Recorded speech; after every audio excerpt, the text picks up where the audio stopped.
Hey everyone, welcome back to our channel How to Tutorials. In this quick video, I'll show you how to change the date and time manually on your Samsung Galaxy A16 5G. So let's get started.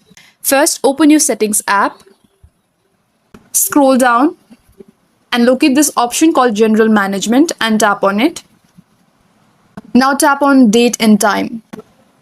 If your phone is set to automatic, turn off automatic date and time by toggling the switch off. Now tap on set date and pick your desired date. Then tap set time to adjust the time manually.